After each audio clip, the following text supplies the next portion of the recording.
في حاجة بقت بتقابلنا كلنا يا جماعة، على ما أظن كده مكتوبة على كل واحد فينا في حياته، وهي صاحبك الرخم.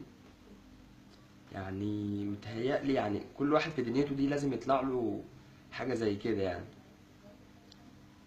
مش عارف ايه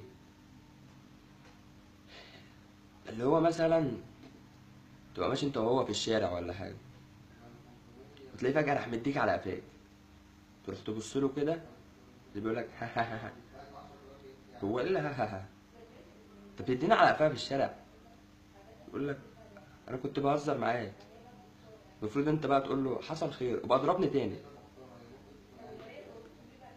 او مثلا لو ماشيين في الشارع وعطشت ولا حاجه ورحت تشربه من كولدير، هو ايه بيبتدي يشرب هو الاول، مسك الكوبايه ومالها يعني وابتدي يشرب، وانت واقف جنبه اخلص.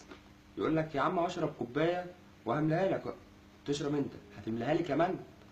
يعني صاحبي بقى كويس يا جدعان. انا مش مصدق. فتقول ماشي، تبتدي تشرب في اول كوبايه، تاني كوبايه، تالت كوبايه، رابع كوبايه، وانت كل ده واقف جنبه.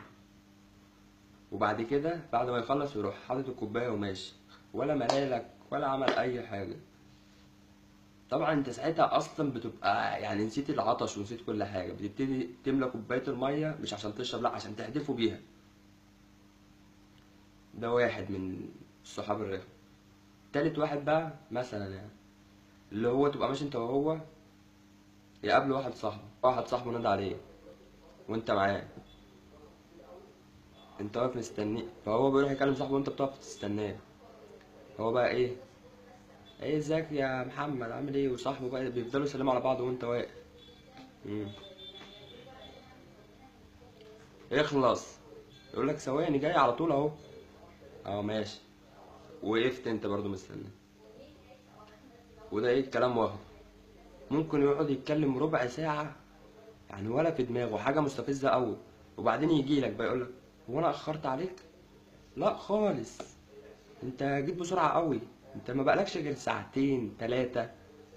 يقول لك طب خلاص بقى معلش ومش هعملها تاني، طب يلا بقى نمشي. نمشي نروح فين؟ انا الوقت بتاعي خلص، انا هرجع البيت يا عم، اتكل على الله.